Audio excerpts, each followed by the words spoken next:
हमारा next converter circuit जो है वो है cycloconverters. Cycloconverter basically क्या होते हैं, एसी टू एसी कन्वर्टर्स ही साइक्लो कन्वर्टर्स कहलाते हैं। इन्हें साइक्लो कन्वर्टर के नाम से भी या एसी टू एसी कन्वर्टर के नाम से भी कहा जा सकता है। अब ये एसी टू एसी कन्वर्टर्स क्या है, एसी को ही एसी में कैसे कन्वर्ट कर रहे हैं। ये जो हमारा एसी होता है, हमारा एसी सप्लाई वोल्टेज होता है, वो फिक्स्ड एसी इनपुट वोल्टेज होता है विथ फिक्स्ड फ्रिक्वेंसी।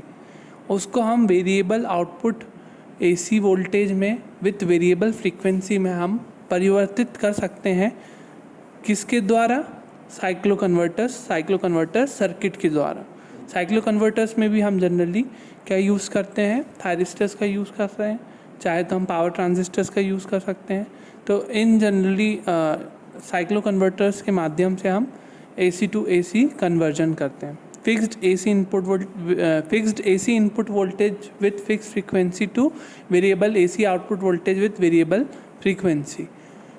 इस आधार पे दो प्रकार के हमारे साइक्लो कन्वर्टर्स होते हैं। एक होता है स्टेप डाउन साइक्लो कन्वर्टर, एक होता है step up cyclo converter. Step down cyclo converter नाम क्यों पड़ा और स्टेप अप साइक्लो कन्वर्टर क्यों नाम है? ये दोनों नाम जो है वो फ्रीक्वेंसी के आधार पर है। अगर एसी इनपुट वोल्टेज जो हमारा है वो तो 50 हर्ट्ज फ्रीक्वेंसी है सपोज, उसको हम स्टेप डाउन कर सकते हैं, मतलब उस फ्रीक्वेंसी को स्टेप डाउन करके हम वेरिएबल एसी आउटपुट वोल्टेज प्रदान कर सकते हैं। और इसी प्रकार से स्टेप अप साइक्लो कन्वर्टर में हम स्टेप अप करके फ्रीक्वेंसी को स्टेप अप कर सकते हैं। एसी इनपुट वोल्टेज हमारी फिक्स्ड फ्रीक्वेंसी होती है, उसको हम स्टेप अप कर सकते हैं और स्टेप अप साइक्लो कन्वर्टर द्वारा हम जो हमें फ्रीक्वेंसी मिलेगी आउटपुट फ्रीक्वेंसी वो सप्लाई फ्रीक्वेंसी से ज़्यादा होगी। तो ये क्लियरली इसलिए लिखा हुआ है, जब F0 Fs से ज़्यादा हो, F0 यहाँ पे आउटपुट फ्रीक्वेंसी है, Fs यहाँ पे सप्लाई फ्रीक्वेंसी है, तो आउटपुट फ्रीक्वेंसी का मान अगर सप्लाई फ्रीक्वेंसी से ज़्यादा होता है तो वो हमारा स्टेप अप साइक्लो कन्वर्टर कहलाता है। और यदि आउटपुट फ्रीक्वेंसी का मान सप्लाई फ्रीक्वेंसी से कम होता है तो वो हमारा स्टेप डाउन साइक्लो कन्वर्टर कहलाता है। ये जनरली हमें स्टेप अप स्टेप डाउन करने की क्यों ज़रूरत पड़ रही है फ्रीक्वेंसी की? जैसे कि आप जानते हैं एसी मोटर्स जो हमारी होती हैं, मेनली इंडक्शन मोटर्स, उसमें हम एसी ड्राइव्स में हम उसका उपयोग करते हैं उन मोटर्स का, और वहाँ पे हमें उसकी स्पीड कंट्रोल करने के लिए वेरिएबल आउटपुट वोल्टेज और वेरिएबल फ्रीक्वेंसी की ज़रूरत पड़ती है, जिसके लिए हम साइक्लो कन्वर्टर्स का यूज़ करते हैं। हालांकि हम इन्वर्टर्स का भी यूज़ कर सकते हैं, इन्वर्टर्स से भी हमें output voltage variable AC output voltage variable frequency के साथ प्राप्त होता है, परंतु उसे हम सिर्फ लो और मीडियम पावर ड्राइव्स के लिए यूज़ करते हैं। साइक्लो कन्वर्टर्स का हाई पावर ड्राइव्स में इस्तेमाल किया जाता है, इसलिए इसे हम ज़्यादातर यूज़ करते हैं। और इन्वर्टर में जनरली ये होता है, उसमें हम डीसी ही इनपुट वोल्टेज दे सकते हैं, और हमारे पास जबकि एसी सप्लाई होती है तो उसमें ये हो जाता है कि हमें इन्वर्टर के साथ रेक्टिफायर सर्किट भी यूज़ करना पड़ता है ताकि हम एसी टू डीसी कर सकें और फिर DC two variable AC output voltage. परंतु साइक्लो कन्वर्टर्स के माध्यम से हम एसी वोल्टेज को डायरेक्टली एसी वोल्टेज में कन्वर्ट कर सकते हैं with variable frequency.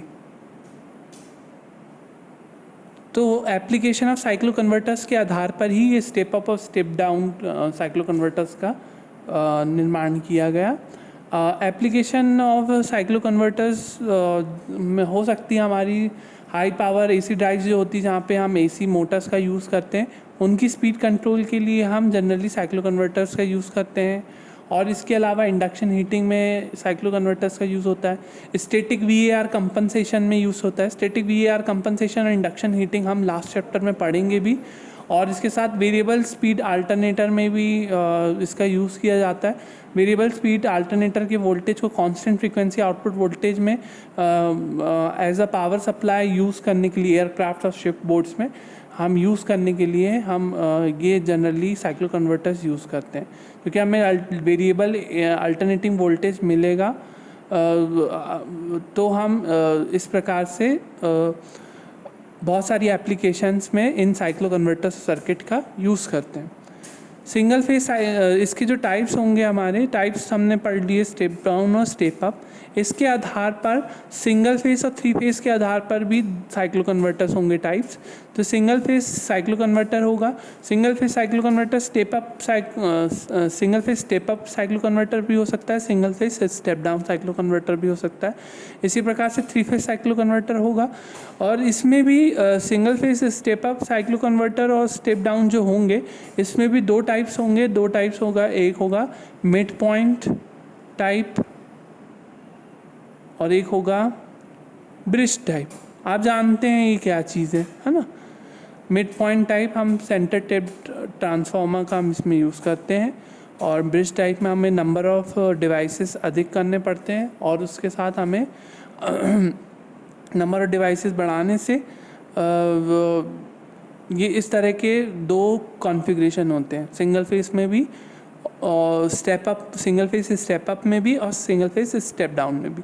3 face cycle converter में आपको ज़्यादा कुछ नहीं पढ़ना है, सिर्फ उसका बेसिक कंसेप्ट पढ़ना है, क्या है basic concept behind 3 face cycle converter. और उसके साथ हमें बेसिक कंसेप्ट पढ़ना है 3 फेस टू सिंगल फेस, मतलब 3 फेस से सिंगल फेस कन्वर्जन देखना है उसमें हमें और 3 फेस टू 3 फेस में देखना है।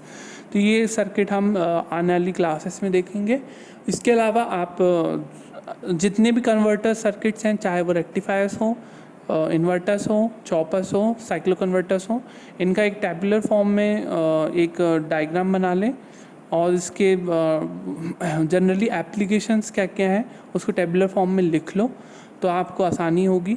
और हो सके तो ऐसा करना कि जो आपके टाइप्स हैं उसके आधार पर आप जैसे इन्वर्टर्स में भी आपको मैंने स्पेसिफिक टाइप्स बताए थे कि जो आपका करंट सोर्स है, वोल्टेज सोर्स है और सीरीज़ पैरेलल, तो उनकी अलग अलग एप्लीकेशन है, उसको टैबुलर फॉर्म में लिख लो।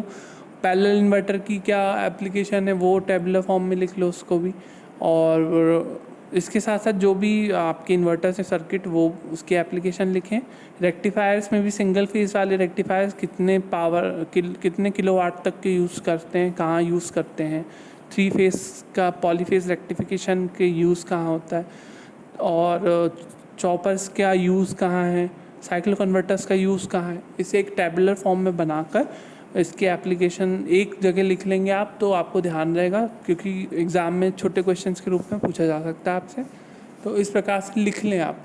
और इसी प्रकार से सिंबल्स का भी लिख कर लें, सिंबल्स भी जितने भी डिवाइसेस हैं उनके सिंबल्स, उनकी एप्लीकेशन एक टेबुलर फॉर्म में और उनकी रेटिंग्स इस टेबुलर फॉर्म में बना के एक जगह लिख लें तो आपको अलग अलग पढ़ने की ज़रूरत ना पड़े, आप इकट्ठा एक जगह उसको देखकर पढ़ सकते हैं।